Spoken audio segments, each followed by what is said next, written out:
morning. Welcome to EduSat Network. Friend, we are discussing method of social work. There are a number of methods, but three methods are core, that is called core method or say primary method or popular methods. And those are working with individual, working with group, working with communities. We have already discussed that two methods, working with individual and group. Today we will try to understand the different aspect of the working with communities, and we'll try to understand its meaning, its importance, ways of looking at communities, the models of communities, working of communities. So we'll try to understand the all aspect of the working with communities. And for discussion on this very topic, we have in studio eminent academician Dr. Neera Agnimitra. She is having experience of about 25 years, and presently she is associate professor in Department of Social Work in University of Delhi, and she is also a director of fieldwork and placement and honorary director of community development project of the university, and her area of specialization is community work, environment, disaster, and she has a number of publications in this area, and she is also a member of different academic committee, and she is also a member of one of the important project of National Disaster Management Authority of India. She is a core member of the committee which is preparing guideline for the community-based development, community-based disaster management. So I think her knowledge and experience will give us insight and will also help us to understand this method, working with community. So on your behalf, I welcome her for EduSat lecture on this very topic. Welcome, ma'am. Thank you so much. It is a pleasure. And as you very rightly said, I think this is a lecture which is the third in a series on social work. And I think we have already discussed social work with individuals and social work with groups. So logically, the next step is to work with communities. Now, I'm sure all of us know what a community is, but still, since community work is a specific method of social work, I'd like to go a little into what is a community. I'm sure all of you are familiar with the fact that community is a very, very important social system that touches people's lives. It shapes their individual, it shapes their collective group identity. And in that sense, working with communities becomes very important. Community, we acknowledge that community is a very important level of social work intervention. Now, why is it an important level of intervention? And there are multiple reasons why this is so. Number one, in a country like India or in any developing country context, you see the problem, the magnitude of problems that masses of people confront is so huge, it is so monumental that you see sometimes methods like casework, or which basically pertains to working with individuals and working with groups, it is not they are not very realistic in context of the fact that a number of problems are common. They are commonly faced by a huge majority of people. So in that sense, community work is it is in a position to enhance the scope of engagement or the scope of intervention that can be provided for dealing with some of these problems. The second reason why community work becomes important is that most of the problems you see that individuals face are also problems which have common roots or common causes. And also, therefore, they have common solutions. So a lot of times, when we deal with these problems at a common level, then many of the individualized problems also find a solution. Thirdly, in the context of India, you see community and communitarian has been very important right from the beginning. So in the context of the social cultural milieu of the country also, and in view of the fact that there is a historical basis to community work, again community work or working with communities assumes importance. Fourthly, you see there are also psychosocial benefits to working within communities and with communities, because you see community as a concept and idea is a very positive idea. It has a very positive connotation for people, and in that sense it has a lot of psychosocial effects, psychosocial benefits. It promotes an idea of or a feeling of well-being. It adds to people's power, perceived power and real power. And in that sense, again, community work becomes important. Now, after having understood why it becomes important to understand the relevance of community work, let us now try to understand what is a community. You see, now if you say, the general perception of a community is that community is a collectivity of people, which it is, which in other words means that an individual is a structural and a functional unit of a community. Now, does that mean that any collectivity of people becomes a community? No. For this collectivity of people to become a community, what is required is very simply, you require certain shared elements. This collectivity of people should share certain elements which give it the connotation of a community.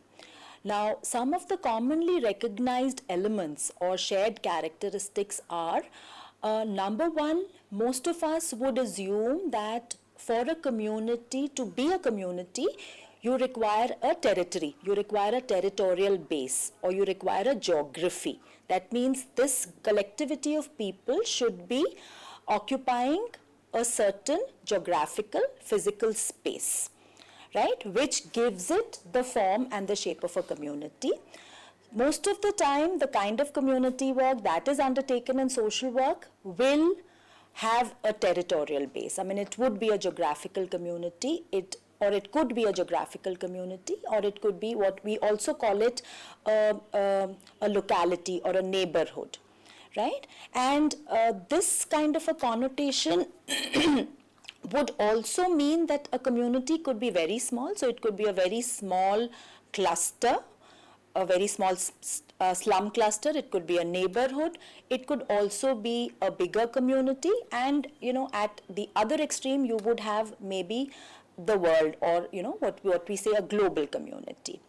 Now, what is this idea? That means that there is a territory, and this territory signifies that there is a certain sense of belongingness to people who reside within this community boundary, and there's also a certain degree of demarcation or a certain degree of distinction from the others who do not reside within this geographical boundary. So territory could be a discerning feature of the kind of communities that we work with in the context of social work.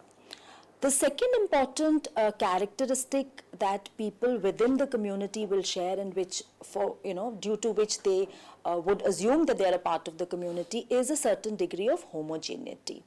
Homogeneity in the sense that, you see, there are certain things that, or certain characteristics, common elements that people within the community may share.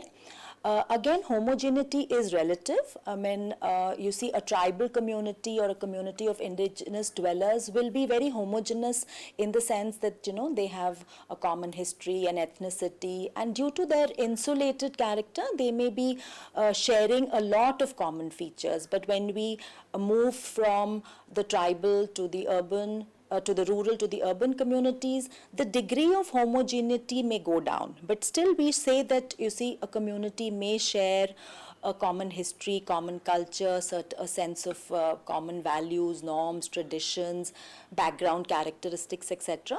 And this sense of homogeneity also gives a certain shape to the kind of community that we look at in social work.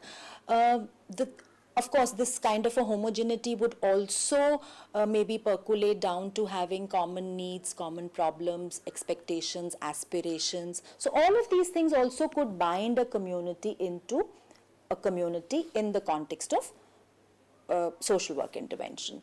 Another very important component or a shared element that people within the community share is what we call social capital. Now, I'm sure all of us know what is capital in the economic sense. Social capital is nothing but the sum total of all the networks, relationships, interactions that people within the community share. you see, it is a very important asset because you may not have the money, right, to deal with a disaster in a community or an accident in a community or a riot in a community or any contingency in a community, but you will find that, even in the smallest of communities, people rally around each other, so the sense of neighborhood, the sense of kinship, the sense of, you see, these multiple interactions and interrelationships that people share, these are the things which carry the community forward, even a very poor community or a marginalized community. So social capital becomes a very important binding factor for the community, and therefore it becomes an essential as far as a community is concerned. And if we again look through all of these shared elements, what emerges is that ultimately the community has a sense of we feeling, a sense of belongingness, a sense of shared identity. So these are some of the things which may bind or which may define what a community is. Now, if we look at the different types of communities, you see, if you ask a layperson, somebody on the road, as to what is a community, I'm sure most people will say, or they will identify community with religion, or they will identify community with caste. So they will say, Hindu community or a Muslim community or the Brahmin community or the Kshatriya community. So this is also one way of looking at communities, and a lot of, it is a way in which people identify their own community or their own sense of community. And you see, in social work literature, these kind of communities have been referred to as sectarian communities. These are communities which are based on such parameters as caste and religion, and in a different context it could be ethnicity, race and ethnicity. Most of the time such communities are narrow. We also say that they are partisan or parochial or exclusive or excluding communities.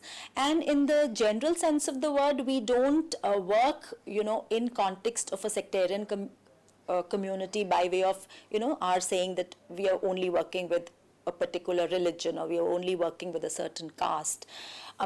So that is one idea of a community. The other interpretation of a community is what I've just discussed, and which is known as a locality or a territorial community, which is based on territory as an affiliation. So people who live in a specific boundary, a specific geography, identify themselves as a part of a community because they have a territory or a territorial base or a territorial affiliation. In the realm of sociology, you see community as locality has a lot of, there's a lot of literature, a lot of interpretations, and a lot of, you see, relevance. Again, when we look at the community as a territory, you see, again, this whole question of identity and identity being subsumed within the territory also assumes importance. And you see also, for example, in a certain way, if I am a Delhiite, or if I identify myself with Delhi as a larger community, then sometimes landmarks also become very, very important, you see, and they also become a part of our identity. Now, the third type of community that we work with in the context of social work is what we call community of interest. Traditionally, it is also called functional community. Again, within a functional community, these are communities which are based on interest. These are based on function, occupation. That means it is functional, occupational, and interest-based ties which bind the community into a community. Again, you see, so I could say that a community of social workers or a community of stamp collectors, or you see a community of even things like ethnicity, culture, sometimes even sexual orientation, all of these things, these are all communities of interest. We are also starting to begin with looking at another type of community which is known as, or which is called the virtual community. The scope of working with virtual communities is assuming importance, because these communities offer a lot of scope for civic engagement and citizens' participation. What is a virtual community? A virtual community is nothing, it is a computer-mediated community. So all your Facebook and all your other internet sites, blogs, all of these can be interpreted as virtual communities. They're a little different from the other communities that I've talked about in the sense that they are more transient. They are characterized by minimum cohesion. They may be frequently, they're temporary and they are goal-oriented. But again, you see, the advantages offered by virtual communities are that, you don't need to be physically present to be a part of a virtual community. A lot of social activism is happening on account of certain very, very active virtual communities. And a lot of organizations are using the medium of virtual communities now to mobilize people into participating in action, which they otherwise could not undertake or could not engage with on account of, various constraints. Now, if we look at social work and how social work engages or how social work looks at communities, I'd also like to say that there are primarily, within this particular lecture, I'd like to look at three frameworks of understanding communities. One is that we look at community as a social system.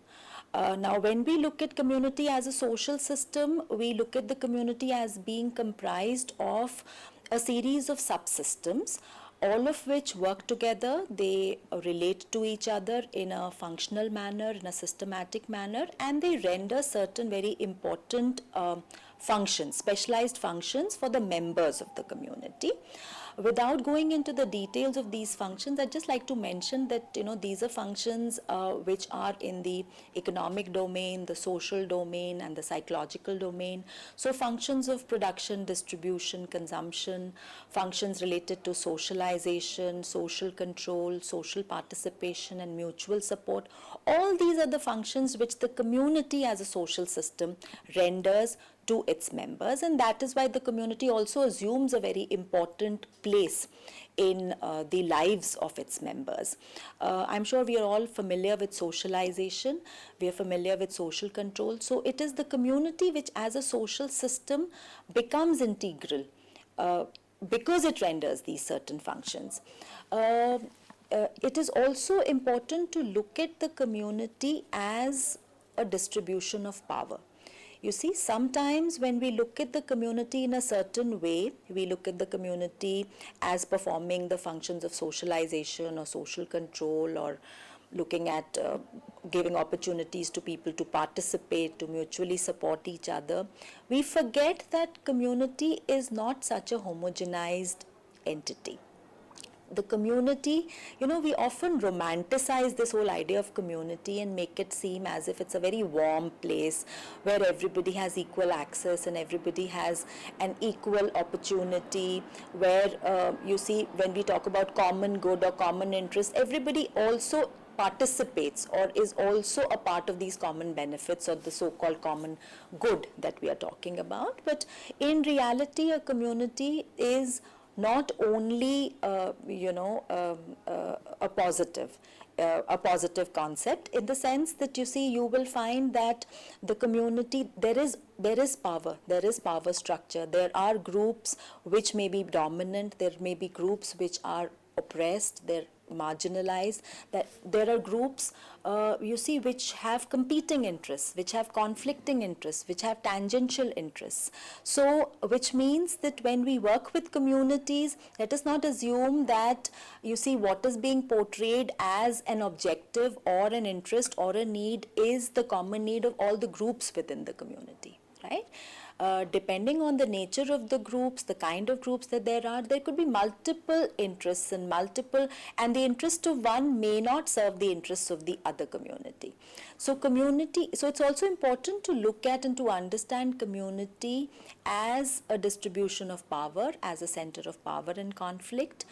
And this kind of a perspective of the community, it places power and politics front and center stage in our understanding of a community.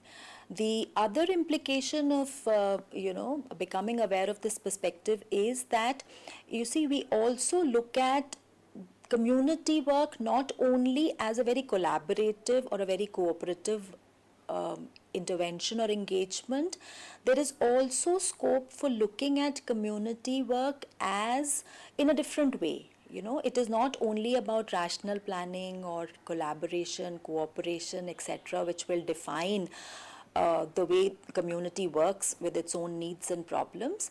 It could also engage, or it could also involve bargaining and negotiation, direct action, confrontation, conflict, so that the oppressed or the marginalized or the vulnerable group is also able to seek access to power, to resources, to decision making, etc.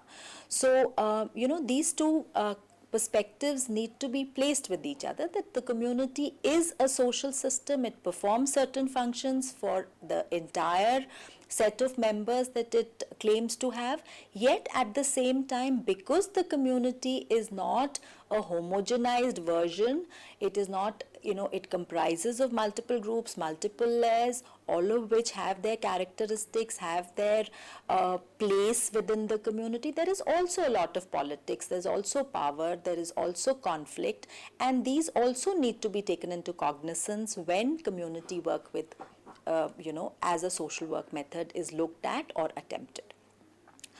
The third framework of looking at the community, of course, is that when this is a more psychological dimension of understanding communities, and that is that we also understand the community as a sentiment.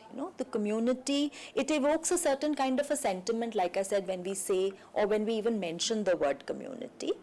And again, there are two fundamental elements to looking at the community as sentiment. One is, a certain sense of solidarity that belonging to a community evokes, and the second is a certain sense of significance that being a part of the community elicits. What is this? I'm sure we all understand what is a sense of solidarity. Like I've explained again, when we belong to a community, we share a certain sense of bonding, unity, reciprocity, respect, trust, cooperation, collaboration. All of these are the sentiments which arise, you see, in our hearts and minds when we say that we belong to a community. There is a certain sense of significance that is also important, if we are to have a sense of community. What is the sense of significance? Sense of significance is nothing but, you see, what I could call it a functional niche. You see, I become more a part of a group or a community if I have a significant place. And the sense of significance comes from the role or the responsibility that I perform within that group or that community. If I have a greater sense of significance, because significance will give, it'll enable me to have a sense of esteem, a sense of prestige, a sense of functionality, which will make me bind more with the community, with my group or community. So, sense of significance and sense of solidarity as a set, a larger set which has multiple emotions, which can be categorized as those emotions or those sentiments which make a person feel more close, may feel more binded to the community. So this community and community as a sentiment also becomes an important perspective of understanding and looking at communities. Now, beyond this, now the question arises that, I've given you multiple ways of understanding communities. What exactly then is this community that we work with? There are no answers, because you see, community is something which is subjectively experienced. We often say, that community is an objective condition of group life, but it is also subjectively experienced, in the sense that different people will experience communities differently. If you ask me what is a community, I will give you a different version of what my sense of community is. If I ask somebody else, the person may have a different feeling. So if we can, if you ask me a question as to what are the boundaries of a community, or where does the community begin, where does the community end, I will say that community is also very symbolic. While community, certain aspects of community are more tangible. For example, a boundary. Sometimes when you go to a community and you say that where what are the boundaries of your community, somebody may say, oh, the community boundaries beyond that road, or my community ends with that road or that river or that mountain slope. And so those are the tangible kind of boundaries to a community. But there are also certain symbolic boundaries to a community, which so community in that sense is often, it is carried in the minds of people. So we say community is something which lies in the minds of the beholders. How I experience community, how I identify with the community is vastly different. It varies from persons to person. And again, it is something that gives us a sense of us and a sense of they. I'll just give you an example of, let's say, when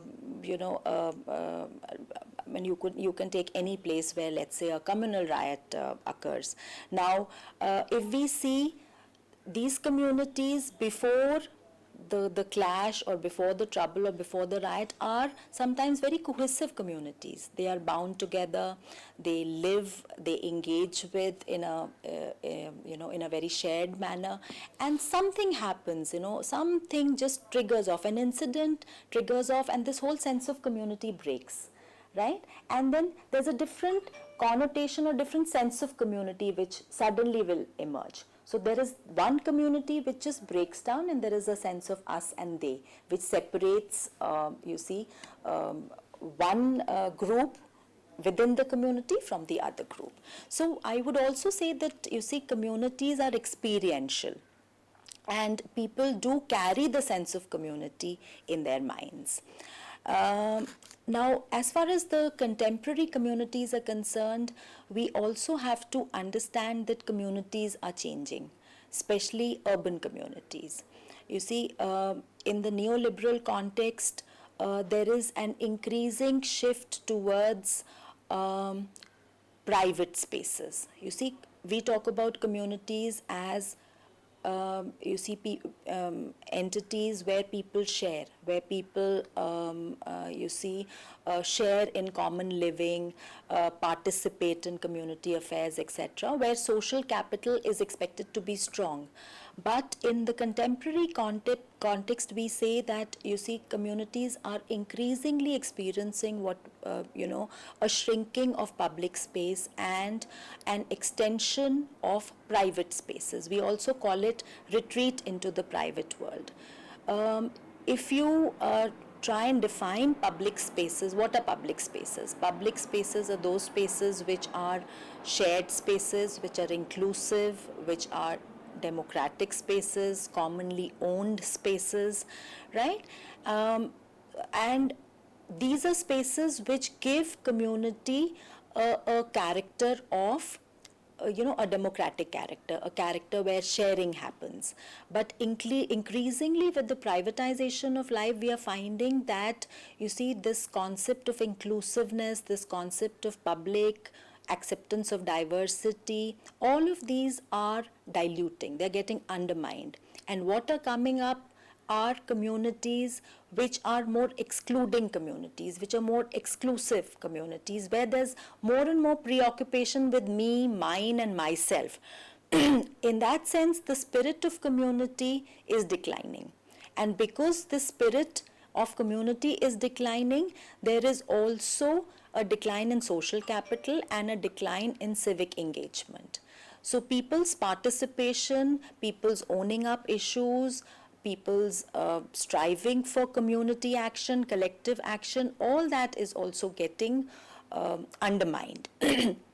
Again, acceptance of diversity is getting undermined. I'll just give you an example. You see, when we used to be in school or when we were growing up, our evenings were spent in interacting with people, maybe going to the community park, playing with children from different backgrounds, different groups, you see, and accepting them as a part of us. You see, so that basic acceptance of diversity came from our personal engagement, our physical face-to-face engagement with people from diverse backgrounds.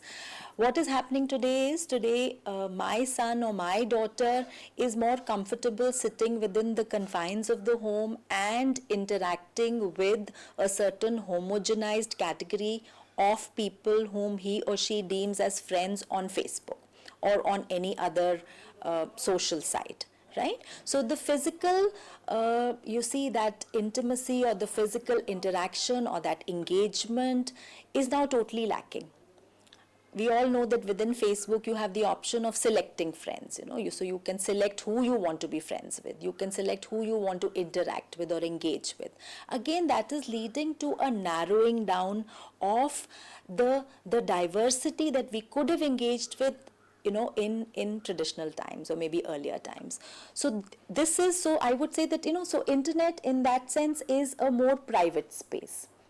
My child may be having thousands of friends on the internet, but again, it is a private world. It is private space.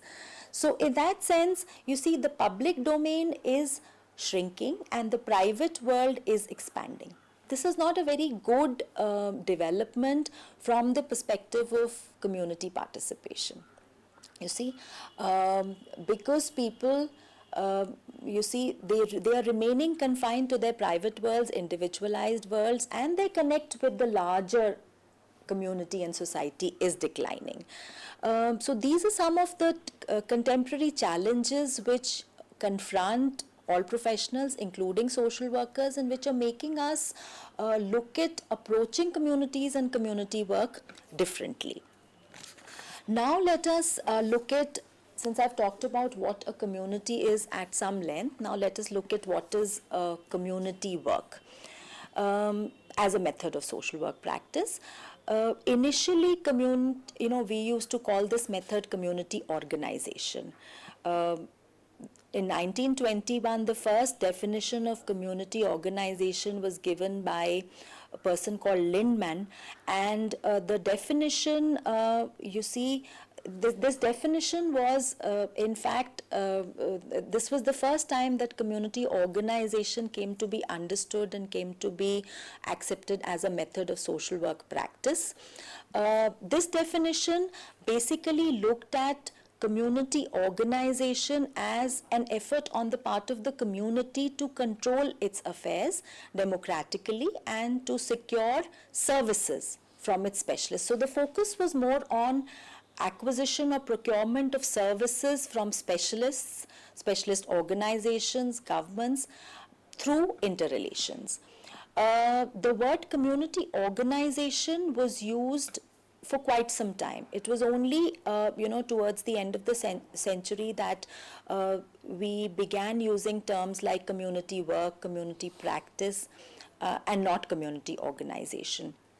If you look at the definitions again, Ross, in the year 1955, gave a definition of community organization which continues to prevail even today. Most of the practice that is undertaken in context of India and many countries of the world is still based on this definition given by Ross. I'd just like to read it out. According to this definition, community organization is a process by which the community identifies its needs or objectives, develops the confidence and will to work at these needs or objectives, finds the resources, both external and internal, to deal with these needs or objectives, and in doing so extends and develops cooperative and collaborative attitudes and practices in the community. This is the definition given by Ross. If we look at this definition, you see each of the components which have been given in the definition are in fact critical steps within the whole process of community engagement. The first, of course, is understanding the needs or identifying the needs, developing the confidence to work, because if straight away need identification is followed by planning and action, then somewhere you exclude the community. Community doesn't become a part of the intervention or the initiative. So Ross's definition still provides us most of the organizations, most of the social workers who are working in the domain of community, who are engaging communities, are still following this definition given by Ross. Then as we go on from 1955 to, later times, another definition becomes important, and that is the definition given by Harper, where he talks about, or where he looks at community work as, an adjustment between needs and resources. So, and there's a certain category of resource definitions which look at this perspective of community work, that community work is nothing but bringing about and progressively maintaining more effective adjustment between social welfare resources and social welfare needs. Then as we move on, there is a definition which was given by Kramer and Specht, which again refers to community organization as a method. So this whole connotation of community work as method, that became strengthened in the 1970s as we started looking at the role that professional change agents play. You see, and here we are talking about professional change agents participating in community work.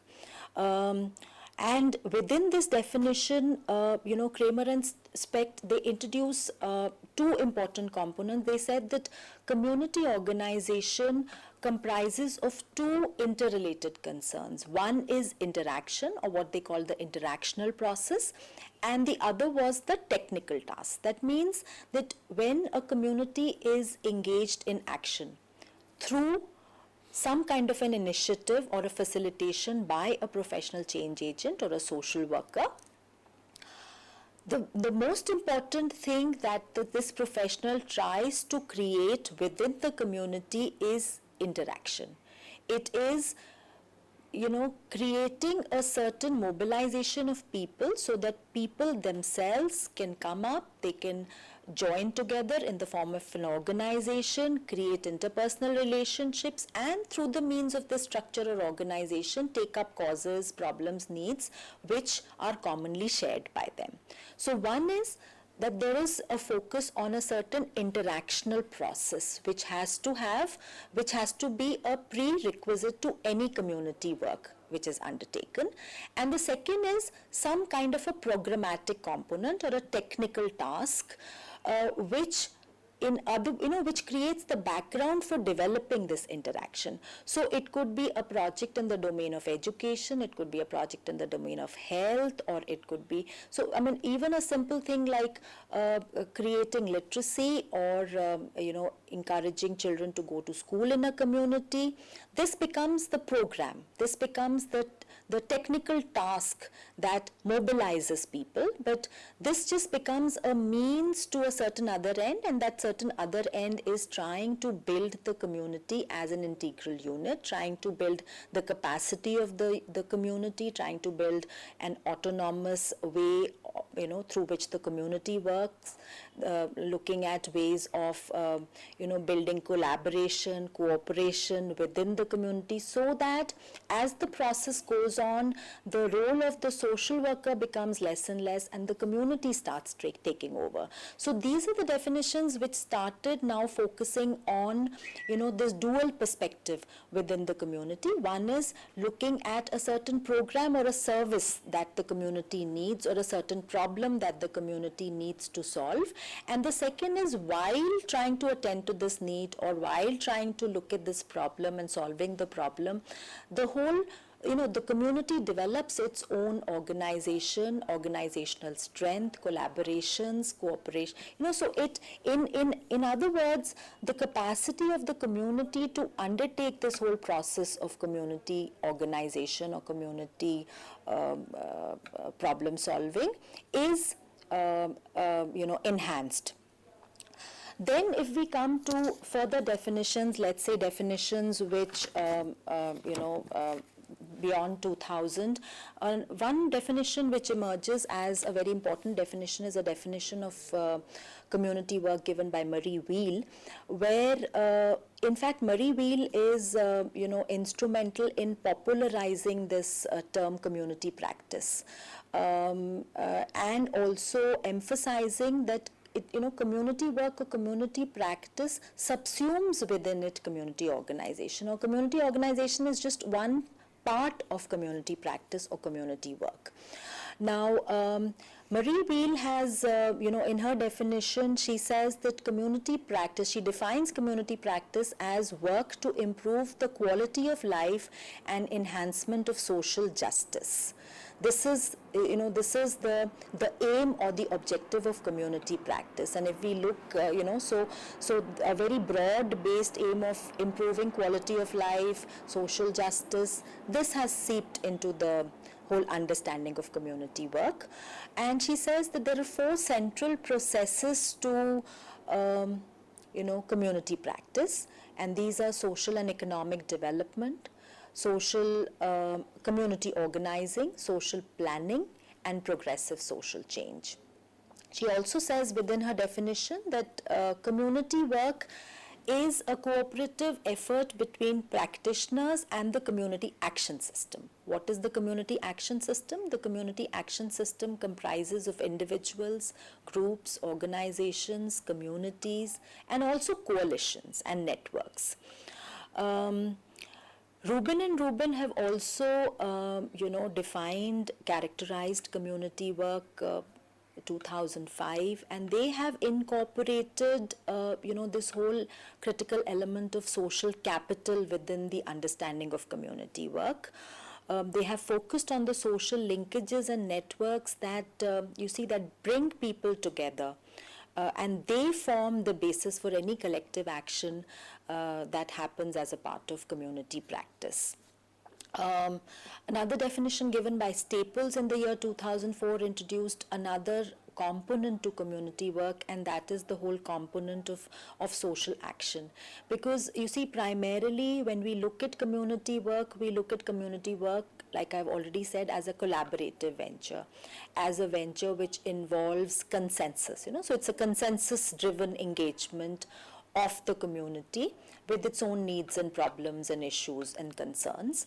But again, if we only look at community work in such a consensus-driven mode, then we are not able to look at certain critical aspects of community work which may enable us or which may entail us taking a stand on behalf of a certain group. And when we take a particular stand on behalf of a certain group which is oppressed, which is marginalized, then community work may also entail confrontation. It may also entail bargaining, a negotiation, a contestation, and sometimes even direct action. These also become a very critical component of community work.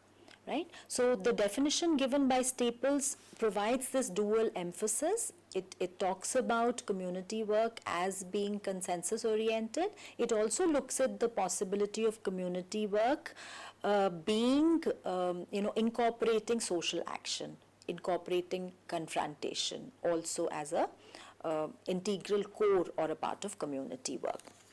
Now, having done that, let us look at so again, if I can just reiterate, if we look at community work, we can say that community work does have a task orientation sometimes. So if there is an agency or if there is a worker, a community worker entering the community with a specific task in mind, which could be establishing, let's say, a Balwadi center because mothers are not able to go to the fields because there's no daycare facility, then that is a task. So there is a task orientation. There could be a task orientation to community work.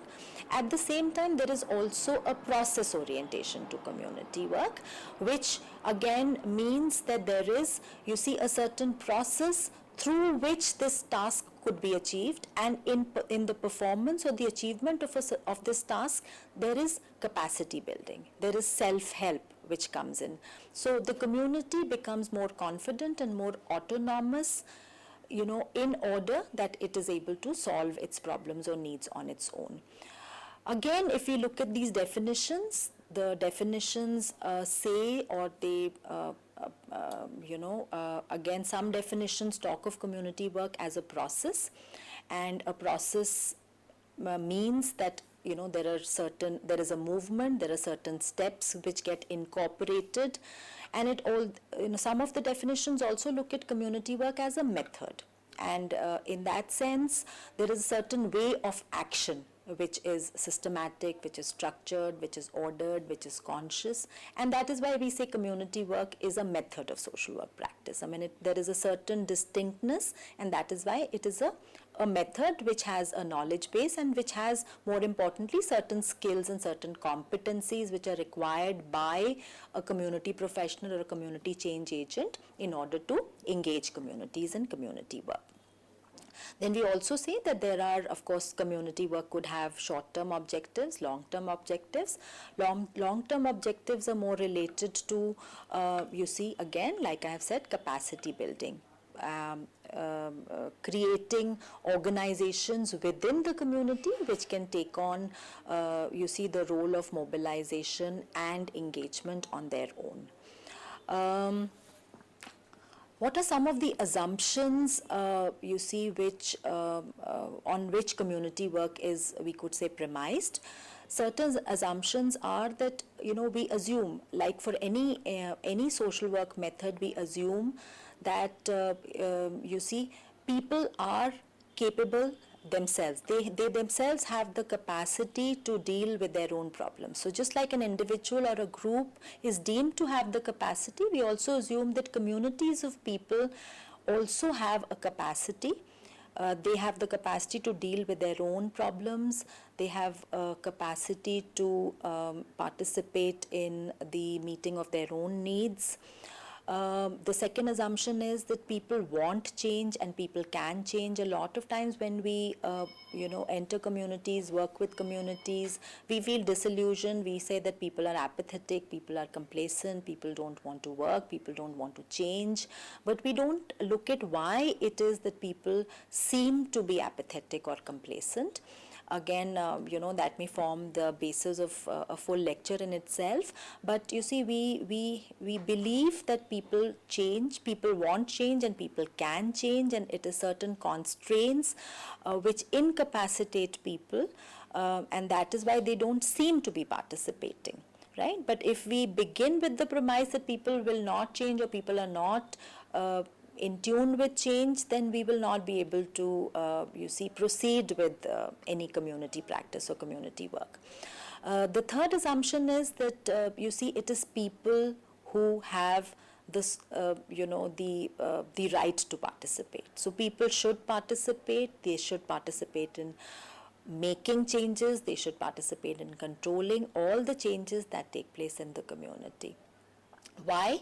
Because changes which are self-developed, changes which are self-imposed, they have a meaning and permanence, unlike changes which are external or which are imposed, from outside. Then of course, so where is the role of the change agent? We also assume that frequently communities may need some facilitation. They may need some help in organizing and in taking charge, in taking action to meet their needs. And that is where the role of the social worker or the community worker comes in. What are the essential steps in community work? The first step is what I call role searching. I've also extended it to soul searching. I call it role searching and soul searching. What is role searching? When we step into the communities, we either go as a representative of a voluntary organization or a government organization, and we start with community work. A lot of times we are already given a project to implement. We are already given a task that we have to do. Right? Now, whether that program, that project is really required by the community? Is it in line with the felt needs of the community? That is a big question mark. Most of the time, we are just told that, you see, we have to go and work with street children, or we have to just go and start a school or a sewing center. And that is what we, immediately start doing. Before we can do that, it is always a good idea to subject, the ideas to a critical analysis. Is it really required? This program that we are planning to implement, even as a representative of an agency, is it really required by the community? Is there an already existing sewing center which can be used? Where is the need to start a new sewing center? Right? So this kind of a critical analysis, where we first look at our role, we also search our soul, just not go there with the sole perspective of implementing a program because there is a fund associated to it, or there is a project that we need to run in the community. So within, even if there is a fund or there is a project, can we modify?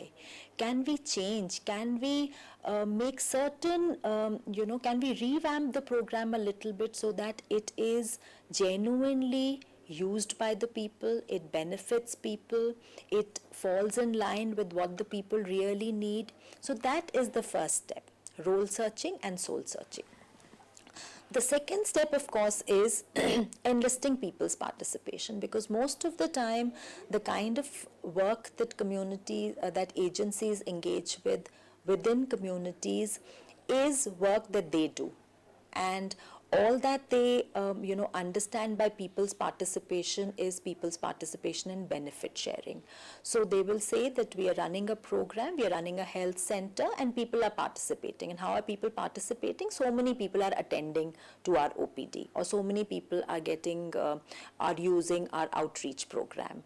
So this is this connotation of participation as beneficiaries is what really is hampering this whole process of true people's participation. Because people's participation, unless it begins from decision making and planning and it goes on to the last stage, which is evaluation stage, people's participation is more a myth than a reality.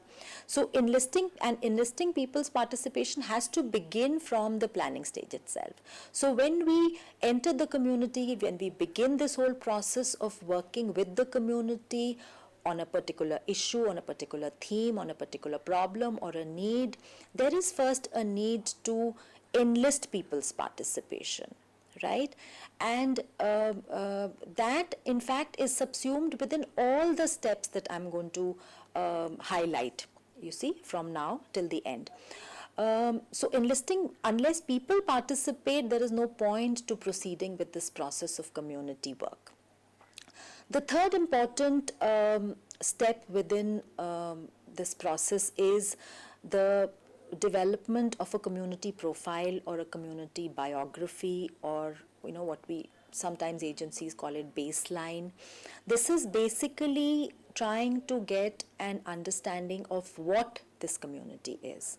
You see, so trying to understand the community, its history, trying to understand the needs and the problems, and the even the population parameters, demography, development, infrastructure, all So unless we understand what the community is, proceeding with the further steps of community work is unrealistic.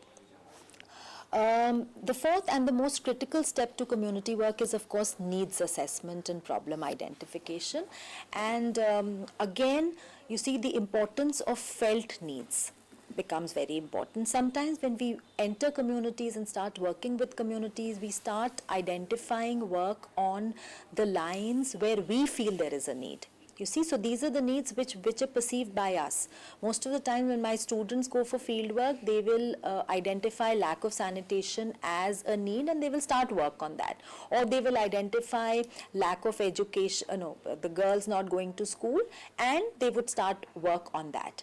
Now these are the needs which we perceive as needs, but they may not necessarily be the needs which are perceived by the community. And if we do not work on the felt needs of the people and with the felt needs of the people, then sometimes you see our community work may fail. I mean, so identifying felt needs, sometimes even expressed needs are not felt needs, because you see a lot of times when my students from the university go for field work, the community associates them with education. And so most of the time they will say, Didi, there is, girls don't go to school, or girls are not encouraged to go to school, or women are illiterate. Again, so, these are the needs which are expressed or articulated, but again, they may not be the genuine needs. So there is a distinct need to identify the felt and the genuine and the real needs of the people, and then begin the process of community work with them. After needs assessment, of course, ordering needs or prioritizing needs becomes important. And again, that is also done through people's participation, and we have been able to evolve, participatory research and action, PRA, PLA, all these are techniques through which participatory needs assessment and participatory needs prioritization can be undertaken. The next step is, of course, problem analysis and problem definition and redefinition. Sometimes when we try and understand problems with the communities, problems are very diffused and very broad-based. And, so we need to first analyze the problems, look at the multiple dimensions of the problems, and then, formulate certain achievable objectives. You see, because otherwise dealing with a problem becomes very difficult and very challenging, and sometimes the community also perceives it as a very monumental task. So analysis of a problem, defining a problem, and then formulating the problem in terms of certain objectives, achievable ones, becomes a very integral part of the process. Identification of stakeholders, again, is very important before we can proceed further. Again, stakeholders could be, groups, individuals within the community who are affected by a problem, impacted by a need. They could also be those persons or those groups who contribute to the causation of the problem. They could also, would involve people who would contribute to action, and also those who would resist action. So certain people who potentially may perceive that action as a threat, or they may potentially want to resist action, because a lot of times vested interest groups do not want to change things. They're happier in a status quoist situation. So they also become critical stakeholders, and unless we identify and facilitate all stakeholders to participate in the process is not likely to achieve its logical end. This is, of course, followed by, of course, planning. Program planning, again with people's participation, mobilization of resources. Again, one important thing that we have to remember here is that a lot of times when we say mobilization of resources, we only mean external resources. You see, reliance on indigenous internal resources is as important as external resources, and let us identify and let us mobilize internal resources before we are able to look at external resources, because external resources will create dependencies of people. Implementation of action is, of course, the next logical step. Evaluation of action, and again, the whole cycle will end with development of collaborative and cooperative structures. That means in the process of planning and implementation, certain focus has to be on building structures, focus has to be on building mechanisms through which people's participation can be elicited. Now, if you look at just one more thing that I know there is a scarcity of time. So just one small framework that I would like to give vis-a-vis the approaches of community work that are presently in vogue in India. We have a classification, and we have three models of undertaking community work. One is, of course, the most basic and the most popular model that is followed, which is known as the the neighborhood development model, where we look at the neighborhood as the unit for community action. And here, of course, this is the more traditional way of working with communities, where you would look at identification of a physical area, and then you would enter the area, do a needs assessment or a need identification, program planning, resource planning, develop an organizational structure, and then withdraw from the community, leaving the community to take the step to take the process further. The second is a system change model. Here, this is a little more complex model, in the sense that we look at the community, we look at systems. Systems are those arrangements which are there to cater to the needs of the people. And sometimes systems become dysfunctional. And in this sense, we look at how we can change the system in order that that problem is taken care of. And the third is, of course, the structural change model, where this is the most complicated model to follow, where we look at, the whole macro structuring of social relationships, and, creating radical changes in order that, people's access to resources, decision making, etc., is enabled or facilitated. Okay. So friends, we don't have time now, so just we talked about what are the different model. We will arrange some lecture in next month on this model of the working with communities and with other topics of the social work. So with this word, I thank all of you for watching the lecture, and on behalf I thank Dr. Neera Agnimitra for giving us such an insightful lecture on this very topic and explaining with example. Thank you so much.